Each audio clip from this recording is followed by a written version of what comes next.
Sumpah Pemuda. Pertama, kami putra dan putri Indonesia mengaku bertumpah darah yang satu, tanah air Indonesia. Kedua, kami putra dan putri Indonesia mengaku berbangsa yang satu, bangsa Indonesia. Ketiga, kami putra dan putri Indonesia menjunjung bahasa persatuan, bahasa Indonesia.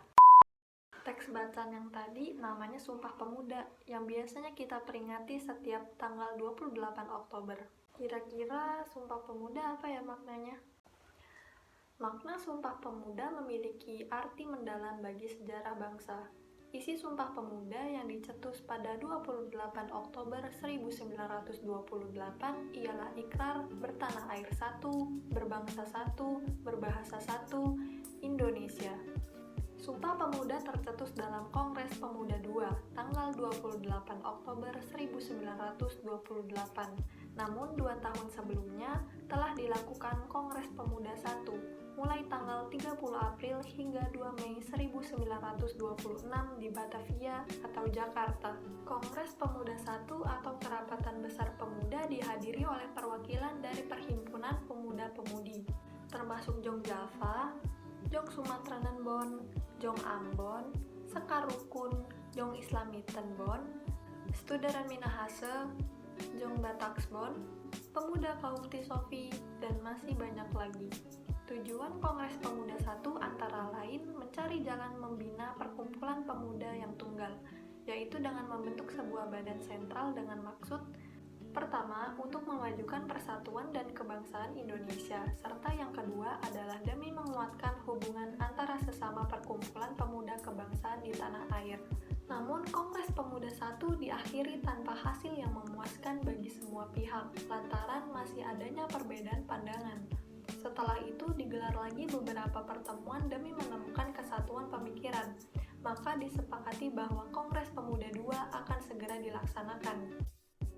Lahirnya Sumpah Pemuda.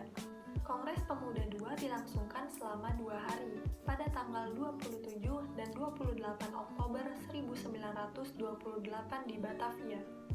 Hari pertama, Kongres menempati Gedung Katolik Jongelingenbon atau Gedung Pemuda Katolik, sedangkan Kongres di hari kedua diadakan di Gedung Osjava, sekarang di Jalan Medan Merdeka Utara, Jakarta Pusat.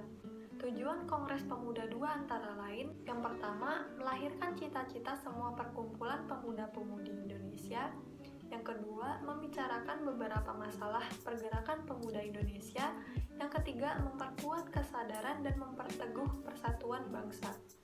Kongres ini diikuti oleh lebih banyak peserta dari Kongres pertama, termasuk Perhimpunan Pelajar-Pelajar Indonesia, PPPI, Jong Java, Jong Sumatranenbon, Jong Bataksbon, Jong Islamitenbon, Pemuda Indonesia, Jong Celebes, Jong Ambon, Katolik Jongelingenbon, Pemuda Kaum Betawi, Sekar Rukun, dan lainnya. Hadir pula beberapa orang perwakilan dari pemuda peranakan kaum Tionghoa di Indonesia dalam Kongres Pemuda II ini, seperti Oe Kai Siang, John Lau Chon Hu, dan Chio Jien Kuyen. Namun, asal organisasi atau perhimpunan mereka belum diketahui. Gedung yang nantinya menjadi tempat dibacakan Sumpah Pemuda merupakan rumah pondokan atau asrama pelajar mahasiswa milik seorang keturunan Tionghoa bernama Xie Kok Liong. Gedung yang terletak di Jalan Kramat Raya 106 Jakarta Pusat yang kini diabadikan menjadi Museum Sumpah Pemuda.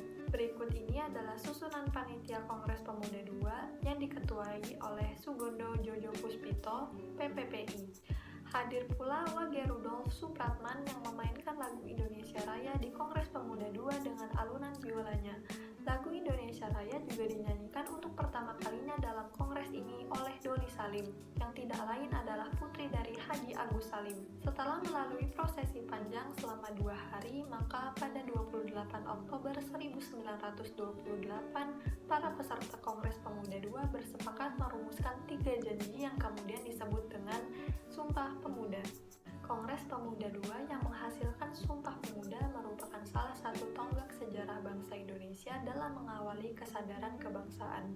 Ikrar sebagai satu nusa, satu bangsa, dan satu bahasa merupakan ikrar yang sangat monumental bagi perjalanan sejarah bangsa Indonesia.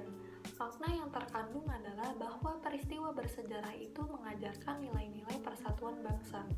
Sumpah Pemuda membuktikan perbedaan yang dimiliki bangsa Indonesia ternyata dapat disatukan sebagai perwujudan Bhinneka Tunggal Ika, yang berarti berbeda-beda tetapi tetap satu jua. Sumpah Pemuda juga membuat banyak nilai positif yang terdapat diterapkan dalam kehidupan sehari-hari, yaitu nilai patriotisme, gotong royong, musyawarah untuk mufakat, cinta tanah air, kekeluargaan, persatuan dan kesatuan, kerukunan, kerjasama, cinta damai, serta tanggung jawab. Maka, Sumpah Pemuda hendaknya bisa dijadikan sebagai inspirasi bagi generasi muda Indonesia sekarang untuk membawa negara ini ke arah perubahan yang lebih baik, bukan justru terpecah belah dalam pusaran konflik antar sesama anak bangsa sendiri. Sekian video penjelasan tentang Sumpah Pemuda. Maaf bila ada salah kata. Terima kasih.